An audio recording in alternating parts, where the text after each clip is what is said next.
oh beautiful, for spacious skies, for amber waves of grain, for purple mountain majesty above thy fruited plain.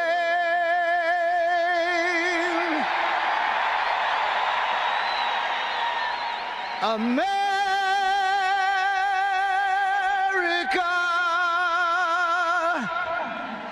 America,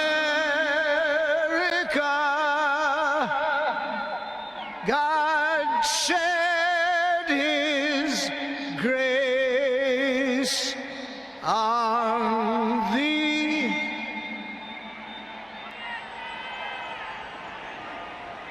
And crown thy good with brotherhood from sea to shining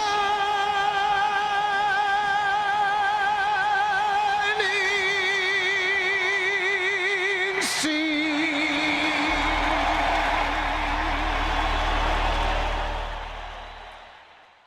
Well, hello and welcome to video number 20.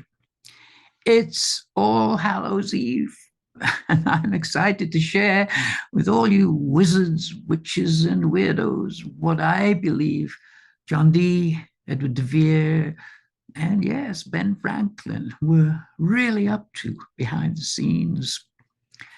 John Dee got much of his information from disembodied spirits of one kind or another.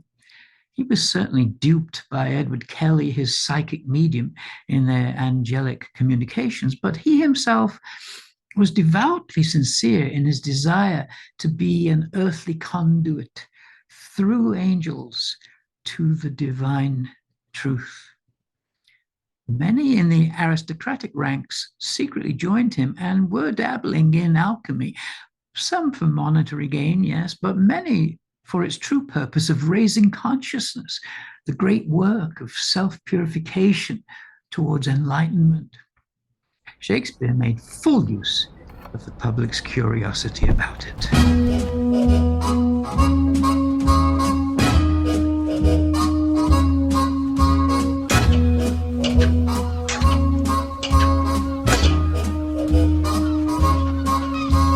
That old black magic has me in its spell. That old black magic that you weave so well. I see fingers up and down my spine. 'Cause it's witchcraft, same old witchcraft when your eyes meet mine.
If you think that mashup is a stretch musically, combining all those popular influences to convey the timeless truth about reality, it's only what Shakespeare himself was doing in his time. He used popular tavern ballads mixed with original compositions to win the imagination of his audience.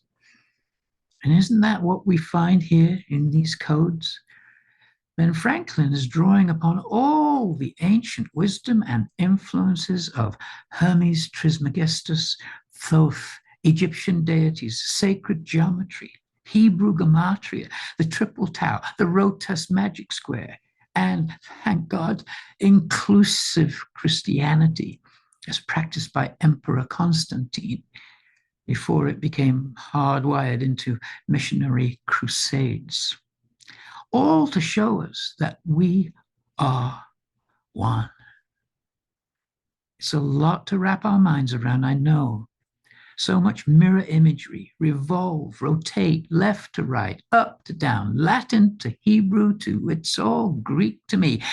I mean, we've gone so deep down this rabbi hole, you've probably forgotten it's even the Declaration of Independence in the first place. So let's get into where we ended at number 19, the other Rotas constructions. I'll start with the anomaly as the one that's alerting us to the importance of the Rotas square, but is not perfectly connected because it has something deeper to show us. It's placed precisely between the first triple tau and the only quadruple tau, or fourth T. Seems to be drawing our attention to a presently unrecognized connection between these two key symbols, the 9 Rotas squares and the 9 triple taus. Why? Well, it's the one special Rotas construction in the grid that actually announces itself with the words the square, which, as we saw, contains the triple tau of Scottish Rite's 32nd degree with the fourth T beneath it, and it's right next to the fourth T. The anagrams are all perfectly connected, but only through the words the square. So it's deliberately not a perfect 3-word connection.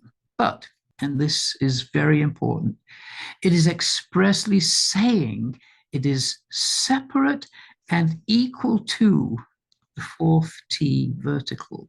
And the entire construction is separated by this one letter A, of course, the alpha, plus a backwards ET, et. I mean, you couldn't write such perfection into a Hollywood script. No one would believe it, except that somebody did. Why am I so sure, though, that this word separate is the intended focus?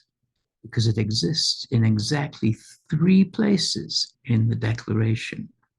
Here, the separate and equal station to which the laws of nature and of nature's God entitle them, which continues with, they should declare the causes which impel them to the separation.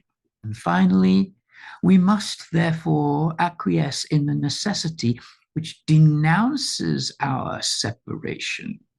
Separate, separation, separation. Let's jump forward to the last 2, which are constructed as a pair, perfectly illustrating the deeper meaning of separation. Here's number 8, Rotas opera tenet. Here's number 9, Setor arapo tenet.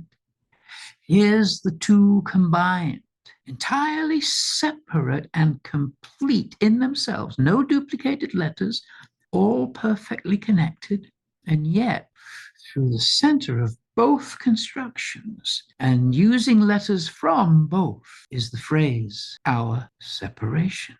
But it's preceded with which denounces our separation.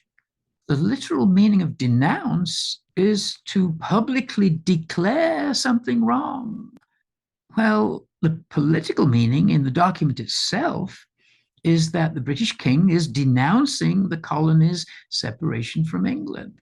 This is not that at all. This is declaring the spiritual truth that there is no separation from God. That's delusion. It's not real. We are one. We are divine beings. And the cryptographer, whoever did this, uses mathematics and geometry, the stock in trade of Freemasons, to make their point. Just look at the incredible artistry of this. Precisely connected to the upper corner of the 9th rotas, that's the one on the right, is a square block of letters that reveals the Templar's magic cube. And look how they now refer this statement back to the first rotas above, the one that declares that even though we are separate, we are equal. That one distinguishes itself by separating opera from rotas tenet with the words, the square. What is a square? Geometrically, it's 2 dimensions, duality. What happens, though, when we expand from square to cube? Well, now we're in 3 dimensions, Trinity. It's saying that the separateness of 2 is denounced as unreal. Only a limited view of reality. When they come together, intertwined, as they do here in this uniquely constructed pair, they reveal a higher dimension, a higher reality. They are understood to be not separate at all. They are equal in their separation. I believe the remaining 7 rotas constructions bear that out, for they are all created around words that state some form of connection to 10. Be they the 10 laws that Freemasons apparently believe in, essentially the Golden Rule, or as they call it, natural law, or the old Mosaic laws, the 10 Commandments. I'll go through them quickly, one by one. To secure these rights, 10 rights, 10 of new government, 10 laws necessary for the public good. Masons to pass laws, 10 laws of the people, by the people, for the people. Wow. Is Franklin channeling the future Abraham Lincoln here? Or is it Saint Germain simply showing us that time is not linear? It's all here now. The rights of the people, our people, to laws, to all the 10 laws. Justice of 10, justice of Thoth, 10 acts of legislation, imposts legislation. This is fascinating because that word imposts is encoded into Shakespeare's monument in Holy Trinity Church. As I state in my book, Decoding Shakespeare, the word imposts was used to describe the stonemasons who were sent over from Tyre by King Hiram to erect Solomon's temple. In an encyclopedia of Freemasonry and its kindred sciences by Albert Mackey, it states, because they were far superior craftsmen to the Jewish laborers, they were honored with the epithet of free annexed to the name Mason, meaning they were absolved from paying the usual imposts or taxes levied on the work of a laborer. This word impost is believed to be the very earliest known appearance of the word Freemason. So again, this means acts of legislation brought into law by Freemasons as the justice of Thoth, intended to reflect the rights of the people. an SSS system of 10 sigil laws. SSS is the Freemasonic acronym for Stiletto Sidesh Solo, which means the residence of the Lord in creation. It's another name for the SS, the Sanctum Sanctorum, the Holy of Holies, the Devere. Sigil is a word from medieval times meaning sacred symbol. So we have here a holy system of 10 laws based on sacred symbols. Moses, known rule of 10, SSS again. So it's Moses' known holy rules, the 10 Commandments, revealed in the Tanakh, the Hebrew Bible. And finally, returning to the coupled 8 and 9, we see between the two Rotas constructions and the square block of the Templar's magic cube, at the very point of connection are the letters RC, the acronym for Rose Cross or Rossae Crucis, the fraternity of the Rosicrucians, of which Franklin was rumored to have been a member. So it says within the final two, RC, they too have our separation united in 10. It's a lot of effort, isn't it, to make so many coincidental connections between lines in the document and Rotas constructions in the grid, where all 15 letters of Rotas, Opera, Tenet, they all connect perfectly. It's that redundancy again. And its purpose is to wear down our skeptical resistance. But of course, it's more than that. It's securing the mathematical truth of 9 into 10, that they are determined to place everywhere possible so we will not miss it. But this brings us, of course, to the exact same mathematical structure of 9 triple towers and 1/10 quadruple tau, the fourth T. I must admit, I was expecting to see the same device used here, 9 in the Declaration and 1 in each of the Constitution and the Bill of Rights. But no, there's 1 triple tau in the grid of the Bill of Rights, yes, but none in the Constitution grid. Why? Oh, the brilliance of it. 911 is for the Rotas square.